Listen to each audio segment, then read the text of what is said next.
বাংলাদেশের পর্বতারোহী ওয়াসফিয়া নাজরিন বিশ্বের প্রতিটি মহাদেশে সর্বোচ্চ শৃঙ্গ আরোহণের কর্মসূচি হাতে নিয়েছেন। এ কাজে তিনি অনেক দূর এগিয়েও গেছেন। তার সাথে কথা হচ্ছিল আমাদের ওয়াশিংটন স্টুডিওতে। ওয়াসফিয়া, আপনাকে আমাদের স্টুডিওতে আমন্ত্রণ জানাচ্ছি এবং স্বাগত জানাচ্ছি। ধন্যবাদ। আপনি একজন পর্বত আরোহণকারী এবং ছোটকাল থেকে ভূগোল বইয়ে পড়েছি এভারেস্টের কথা, কিলিমাঞ্জারোর কথা, K2 পর্বতমালার কথা।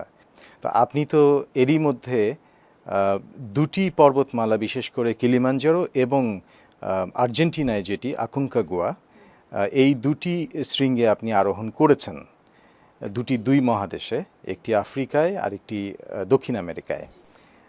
তো এই যে পর্বত আরোহণের যে অভিজ্ঞতা, সেই সম্পর্কে রোমাঞ্চকর অভিজ্ঞতা নাকি ভীষণ কঠিন অভিজ্ঞতা, সেটা শোনার জন্য আমি নিশ্চিত যে দর্শকরা অধীর আগ্রহে অপেক্ষা করছেন। আপনি চট্টগ্রামে বড় হয়েছেন, যদিও আপনার জন্ম খুলনায়। তো চট্টগ্রাম তো পাহাড়ি, জি। তো সেখান থেকেই কি, শৈশব থেকেই কি পাহাড়ের প্রতি আপনার আকর্ষণ?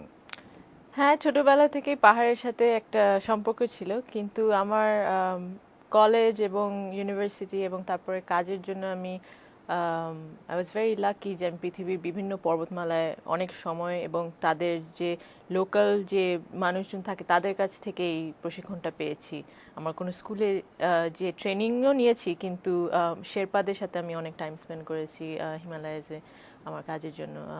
মানবাধিকার নিয়ে আমি বিভিন্ন দেশের মানবাধিকারের সাথে জড়িত ছিলাম। সো এ পর্যন্ত আপনি যতগুলো পর্বতমালায় আপনার অভিযান চালিয়েছেন, তার মধ্যে সবচেয়ে দুর্গম ছিল কোনটি?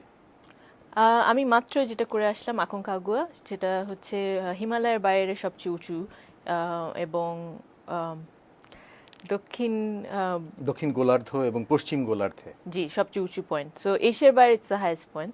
সো ওটা সবচেয়ে দুর্গম ছিল আমার সেটা। আপনার যাত্রাটা শুরু হয়েছিল কোন জায়গা থেকে? আর্জেন্টিনার? জি, আর্জেন্টিনার মেন্ডোজা শহর, যেটা বুয়েনোস আইরেসের পরে সবচেয়ে সেকেন্ড বিগেস্ট আর কি সিটি আর্জেন্টিনার। সো কিন্তু এটা পাহাড়টা শেষ হয় আবার চিলের উপর। সো দোনো দেশেই পড়ে পাহাড়টা। এটা হচ্ছে অ্যান্ডিজ পর্বতমালার সবচেয়ে উঁচু পিক। তো কোন ঋতু, কোন বর্ষা বা ওদের শীত? ওদের সামার, কিন্তু গ্রীষ্মকাল। গ্রীষ্মকাল, কিন্তু আমাদের তো শীত ছিল। এটার উচ্চতা কত? এটা অলমোস্ট ৭,০০০ মিটার, ৬,৯৯৬ মিটার এক্স্যাক্টলি, আর ২৩,০০০ ফিট। আচ্ছা। এবং আমি এভারেস্ট হচ্ছে ২৯,০০০ ফিট আর জি। এটি হচ্ছে ২৩,০০০ ফিট। এভারেস্ট অ্যাকচুয়ালি ২৮,৮৮০, আচ্ছা। ২০ মিটার কম। হ্যাঁ, দুর্গম পথ আপনার অতিক্রম করতে, শৃঙ্গে উঠতে কয়দিন লাগলো? আমরা শুরু করেছি ডিসেম্বর ৪। তো আমি শেষ করেছি ১২ দিন, কারণ আমি ১৬ ডিসেম্বর সামিটটা করতে চেয়েছিলাম, যেটা অনেক ডিফিকাল্ট ছিল। কারণ আমরা নর্মাল যে পথে যেতে হয় সেই পথে যেয়ে আমরা প্লাজা আর্জেন্টিনা নামে একটা রাউট আছে, যেটা one of the most difficult. So আমরা ওটা করেছি এবং আমি অক্সিজেন ছাড়া করেছি পুরো পাহাড়টি। তো এবং আমাদের কোনো পোর্টার ছিল না। এটাকে অ্যালপাইন স্টাইল মাউন্টেনিয়ারিং বলে, যেখানে আপনি আপনার জিনিস সব কিছু নিজে ক্যারি করবেন। তো আমাদের প্রতিদিন ১৮ থেকে ২২ কেজি ক্যারি করতে হতো।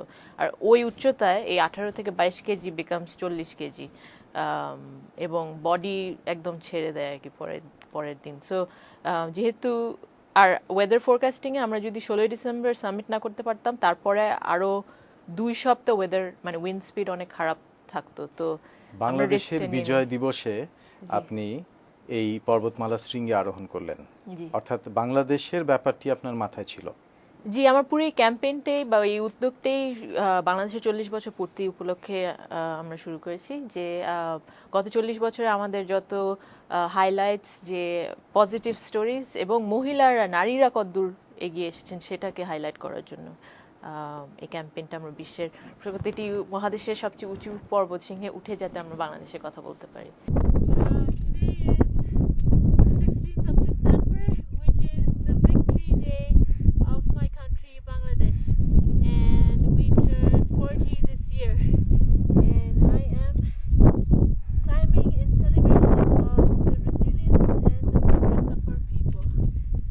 আপনি বলছিলেন ১২ দিনে আপনি এই অভিযানটি আপনি শেষ করেছেন, শৃঙ্গে উঠেছেন, আপনার ১২ দিন লেগেছে অক্সিজেন ছাড়া। অক্সিজেন ছাড়া করার কারণটা কি জন্যে? আমার যে ট্রেনার আমাকে আমি এভারেস্টে যার সাথে যাচ্ছি আর কি, উনি আমাকে গত 4 বছর ধরে ট্রেন করছেন এবং ওখানে একটা স্কুল অফ থট আছে যে আপনি এত কম উচ্চতায় শুধুমাত্র ডেড জোনে যে অক্সিজেন ইউজ করবেন, যেটা অবশ্য অনেকে মানে না, অনেকে 5,000, 5,500, 6,000 মিটার থেকে অক্সিজেন শুরু করে। তো কারণ আরেকটা কথা হচ্ছে সাউথ আমেরিকা যেহেতু এটা ওই ইকুয়েটরের নিচে, এত নিচে, বাতাসে বায়ুতে মানে অক্সিজেনের কোয়ান্টিটিটা হিমালয়ের চেয়ে অনেক কম এমনিতেই। তো ইটস এ লিটল রিস্কি। আর কোনো ভেজিটেশন নেই, কোনো আপনি এরকম গাছপালা একটা নেই। ঝুঁকি নিচ্ছেন কেন, নিলেন কেন? ঝুঁকি নিচ্ছি, বাট কিন্তু আমি তো মানে দেশের জন্য। কিন্তু আমি এমন মানে আই নো মাই লিমিটস, যে আমি যখন যদি সিক হয়ে যেতাম অবভিয়াসলি আমি আর উপরে যেতাম না।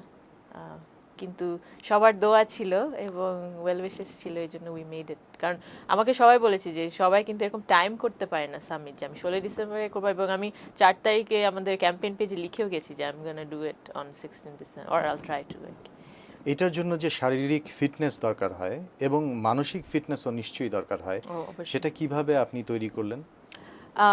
এটা মোস্টলি মানসিকই দরকার হয়, কারণ ফিজিক্যালি আপনি যতই স্ট্রং থাকেন না, যত নেগেটিভ থটস ওখানে আসতে পারে, কারণ আপনি নেগেটিভ একবার ওখানে চিন্তা করলে এভরিথিং স্টার্টস গোয়িং ব্যাড। এটা আমি প্রতিদিন মানে আমার একটা ট্রেনিং রেজিম আছে যেটা আমি ফলো করি। সেটা আপনি কোথায় করেন? ঢাকায় করতে হয়, কিন্তু বাংলাদেশে training obviously is very difficult, because আমাদের তো ওই স্বাধীনতাটা নেই যে আমরা নারীরা রাস্তায় যে দৌড়াবো বা কোনো রকমের আপনি তো জানেনই কি অবস্থা। সো কারো কোনো জিমে যে করতে হয়, এবং এটা কিন্তু এই পাহাড়ের ট্রেনিং সমতল ল্যান্ডে করা এটা খুব ডিফিকাল্ট, কারণ it's not the same. So আমি অনেক সময় নেপালে চলে যাই মাস দেড়েকের জন্য এবং ওখানে যে ট্রেন করি। একজন মহিলা হিসেবে পর্বত আরোহণের কাজটিতে কোনো রকম অসুবিধার সম্মুখীন হন? মহিলাদের শারীরিক হিসেবে আমাদের আনফর্চুনেটলি আমাদের বডি, আমাদের শরীরের এই ওয়েট ক্যারি করা, we are not made like that. এটা আমাদের বার্থ ডিফেক্ট আর কি। এবং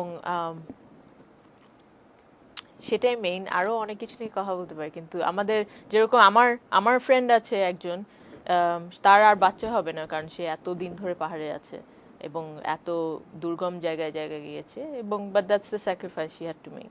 বিশেষ কোনো বয়স সীমা আছে যেই বয়সের মধ্যে পর্বত আরোহণ করাটা সহজ হয়, অথবা আমার মনে হয় উইথ এনিথিং মানে যত আগে শুরু করা যায় তত বেটার। কিন্তু আমার চেনা 62 বছরেরও পর্বতারোহী আছে, খুব সুন্দর, এখনো সবকিছু ক্লাইম্ব করে।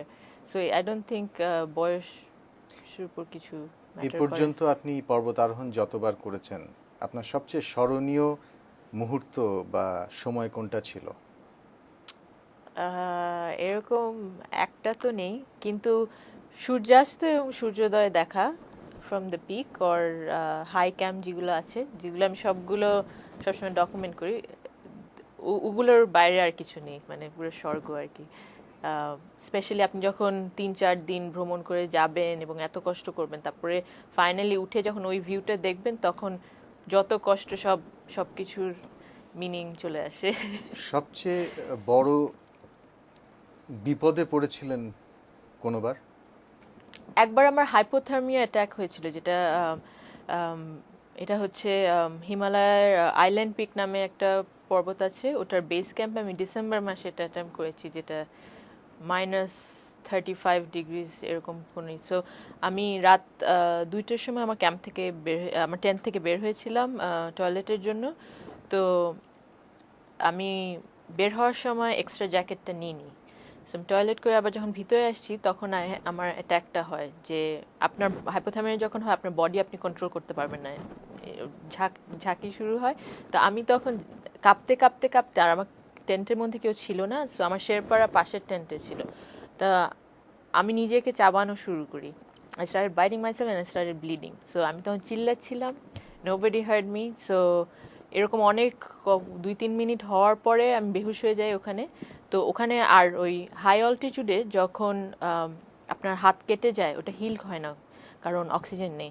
সো আপনার সবসময় নিচে নামতে হবে, আবার নিচে নেমে আসতে হবে, নাহলে আপনার ইভেন একটা ছোট কাট কেটে গেলেও ওটা প্রায় 2-3 সপ্তাহ লাগে হিল হতে। যাই হোক, তারপর ফাইনালি আমার শেরপারা শুনতে পেরেছে, ওরা এসে আমাকে বের করে, তো আমার ওগুলো মনে নেই কিছু। আগামী মার্চ মাসে আপনি এভারেস্ট আরোহণ করার পরিকল্পনা করেছেন এবং সেটার জন্য প্রস্তুতি সম্পন্ন। জি। তো অবশ্যই আমরা আশা করছি যে আপনি সফল হবেন এবং সুস্থ এবং নিরাপদে আপনি ফিরে আসবেন। আপনি ঢাকা শহরে থাকেন, জি। এই যে আপনি পর্বত আরোহণ করছেন, প্রকৃতির সাথে মানুষের যে যোগাযোগটা স্থাপিত হচ্ছে, ঢাকায় তো সেটা খুব কঠিন এখন। তো এই জিনিসটা আপনার কেমন লাগছে, এই যে প্রকৃতির সাথে আপনার যে যোগসূত্রটা তৈরি হচ্ছে?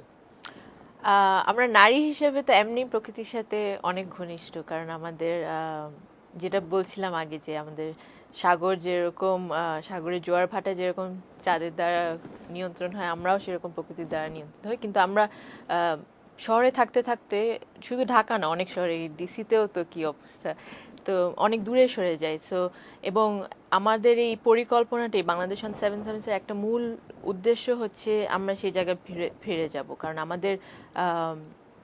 আমাদের দেশে মহিলাদের স্পেসিফিকলি আর বা মেয়েদের বাইরে যে খেলাধুলার তেমন এখনো পর্যন্ত তেমন স্বাধীনতা আসেনি। তো আমি সেটা নিয়ে কাজ করতে চাই, এবং সেটার জন্য আমরা একটা ফাউন্ডেশনও তৈরি করেছি, যেটা প্রবাবলি এই বছরের শেষে কাজ শুরু করবে। সেখানে কি ধরনের কর্মসূচি থাকবে?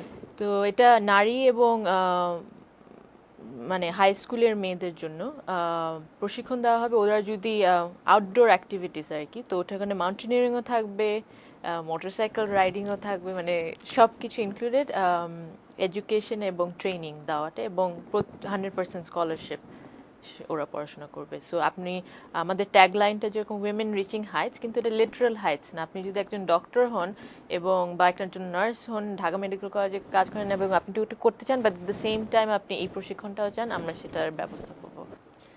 ওয়াসফিয়া নাজরিন, আপনি আমাদের স্টুডিওতে এসেছেন, খুব ভালো লাগলো, অনেক গল্প শুনলাম আপনার, এবং ভবিষ্যতে আরও নতুন নতুন গল্প শুনবো আশা করি। অসংখ্য ধন্যবাদ আমাদের স্টুডিওতে আসার জন্য। আমার পক্ষে তো অনেক ধন্যবাদ আপনাকে এবং ভয়েস অফ আমেরিকাকে আমাকে ইনভাইট করার জন্য। দর্শক মণ্ডলী, কথা বলছিলাম ওয়াসফিয়া নাজরিনের সাথে। আশা করি আপনারা সাক্ষাৎকারটি উপভোগ করেছেন। সবাই ভালো থাকুন, নিরাপদে থাকুন। আহসানুল হক, ভয়েস অফ আমেরিকা।